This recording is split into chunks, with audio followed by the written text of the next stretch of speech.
सामरिक, धार्मिक, पर्यटन और पर्यावरण की दृष्टि से भारत का ये अति महत्वपूर्ण शहर जोशीमठ, जिसे आप देश का अंतिम शहर भी कह सकते हैं, क्योंकि प्रधानमंत्री जी कुछ समय पहले माणा गांव को, इसी ब्लॉक के माणा गांव को पहला गांव कह चुके थे। तो इसको देखा जाए तो ये देश का पहला शहर है, पहला धार्मिक शहर है, वो आज खतरे में है। और ये केवल ये मामूली शहर नहीं है, ये तो एक आ, धार्मिक पीठ भी है। भारत की जो चार सर्वोच्च धार्मिक पीठ जो आदि गुरु शंकराचार्य ने स्थापित की थी, उनमें से सर्वोच्च पीठ तो ज्योतिर्पीठ है, जिसका अस्तित्व खतरे में है। आज खतरे में क्या, उसकी पीठ की मठ की दीवारें भी, उसमें भी क्रैक्स आ गई। समूचा जोशीमठ खिसक रहा है, अलकनंदा के आगोश में जा रहा है। खिसक क्या होना, वो वो ये फिसलते फिसलते फिसलते नीचे जा रहा है। और ये सब चीज़ के लिए एक तो सरकार की गलती तो है ही है, सरकार मौन बैठी रही, लेकिन आम आदमी लोगों की, हमारी भी गलती है कि जो हम प्रकृति के मिजाज को समझ नहीं पाए और प्रकृति की जो संवेदनशीलता है उसको समझ नहीं पाए। सरकार की गलती इसलिए है कि ये लगभग 1976 में जब मिश्रा कमेटी बैठी थी, तो इसलिए बैठी थी कि जब वहाँ भूस्खलन होने लगे, जब लगा कि जोशीमठ खतरे में है, तो एक हाई पावर कमेटी वहाँ बैठी थी। कमिश्नर थे वहाँ महेंद्र मिश्रा, तो उनकी कमेटी बनी थी। तो उसने उस समय का वही कारण गिनाए थे जो आज भूवैज्ञानिक गिना रहे हैं कि इसका एक तो जलोत्सर्जन की व्यवस्था करो, दूसरी बात यह है कि जो जो कैविटीज़ हैं, जहाँ तहाँ जो क्रैक्स हैं उनको दबाओ, और जो पानी का जो जा रहा है नीचे, हैवी जो कंस्ट्रक्शन है उसको मत होने दो। ये सारी बातें तब हुई, इसका नहीं माना। इससे पहले भी अगर देखा जाए, इतिहास में देखा जाए, तो 1936 में एक स्विस से एक्सपीडिशन हुआ था। अर्नाल्डो हेइम्स एंड उसका उनके साथी थे ऑगस्टो गैंसर। तो उन्होंने कहा था कि वो जो एमसीटी है, उन्होंने कहा था ये उन्होंने वहाँ पर आइडेंटिफाई की थी, और ये कहा था कि हेलंग से लेकर तपोवन तक का इलाका संवेदनशील है, टेक्टोनिकली, जियोग्राफिकली ये बड़ा संवेदनशील है। और उसके बाद उसी के बीच में तो जोशीमठ आता है। वो कमेटी के बाद ही रिसर्च होते रहे, बड़े बड़े यहाँ के जो जियोलॉजिस्ट हैं उन्होंने किया वहाँ पर, चाहे खड़ग सिंह वाल्दिया हों या प्रोफेसर बिस्ट हों या जो भी हों, सब ने किया। उसके बाद तो क्या वो वही चीज़ आइडेंटिफाई की, वो कंफर्म किया कि हाँ ये खतरे में क्षेत्र है। तो उसके बाद मिश्रा कमेटी आई। मिश्रा कमेटी ने कहा ये तो बहुत संवेदनशील है, ये तो जोशीमठ डूब जाएगा। 1976 मई की बात है ये। उसके बाद उत्तराखंड उत्तर प्रदेश सरकार ने कहा था कि इसकी जांच करो कि कहीं ऐसा ना हो ये शहर चला जाए सदा के लिए। उसके बाद जो चीज़ रिकमेंडेशंस उनकी थी, उन्हें एक सब कमेटी बनाई थी, एक्सपर्ट कमेटी बनाई थी।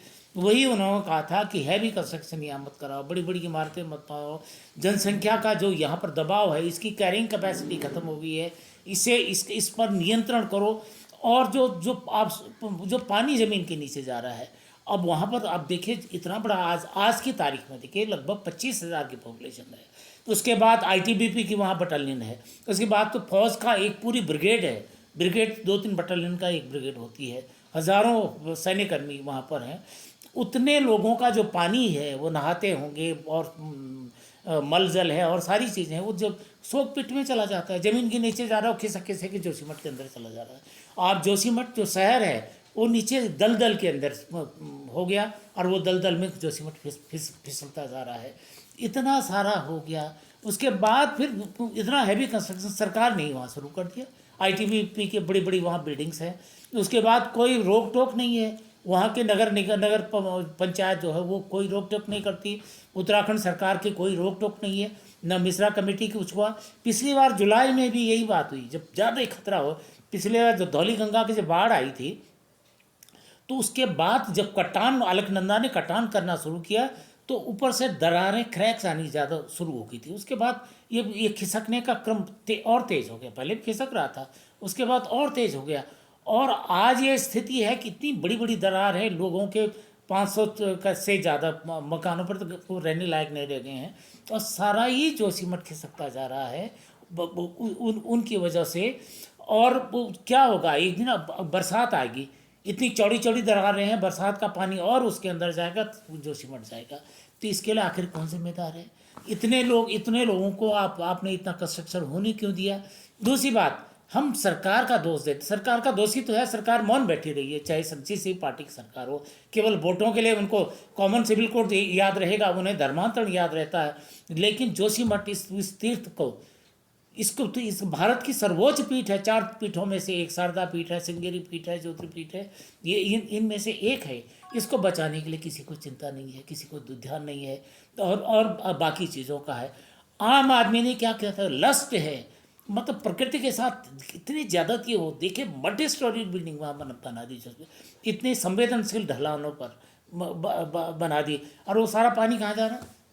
सारा आपने शोक पिट बना दी, क्योंकि वहाँ जो मिश्रा कमेटी ने 1976 में बोला था कि आप इसको चैनलाइज करो, ये पक्की नालियाँ बनाओ ताकि सीपेज ना हो, पानी परकोलेट ना करे, अंदर ना जाए, पानी तक हो जाएगा।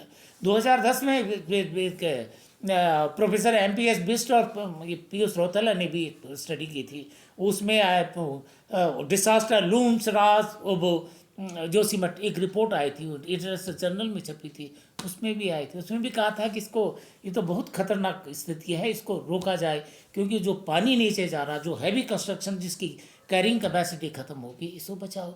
आज जोशीमठ अगर खतरे में पड़ता है, नीचे खिसक जाता, अब आप सोचिए कि बद्रीनाथ जाने का रास्ता, वो तो बेस वहीं से तो जोशीमठ से तो बद्रीनाथ की यात्रा कंट्रोल होती है, जो जोशीमठ से ही तो हेमकुंड साहिब की यात्रा कंट्रोल होती है, वहाँ से तो गेट सिस्टम होता है। वैसा ऐसा नहीं हर कोई चला जाए जोशीमठ के बाद, वो होता है।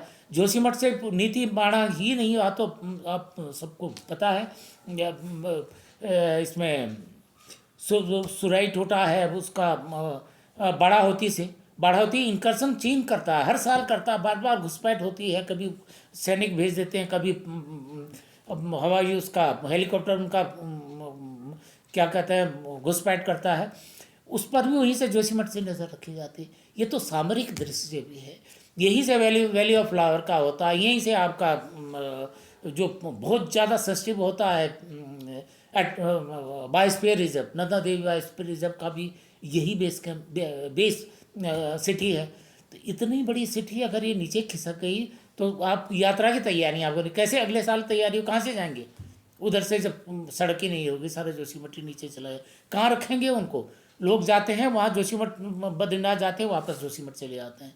ये कैसे करेंगे? कैसे पर्यटन होगा? कैसे तीर्थाटन होगा? कैसे सामरिक दृष्टि से हमारी जो वहाँ पर छावनियाँ कहाँ जाएंगी उसके बाद? तो कौन who is to blame for this? तो ये सारी चीज़ें सरकार है तो रहती रही है, सरकार की तो वही है, लेकिन आम आदमी भी, जोशीमठ का निवासी भी जिसने ये किया, जिसका लस्ट है कि बना दो, जितनी इमारतें बनेंगी, बड़ी बड़ी इमारतें बनाओ, उतना किराया मिलेगा, यात्रियों को से वसूल करो। तो ये वाली बात है, बहुत बहुत ही संवेदनशील बात है, बहुत ही खतरनाक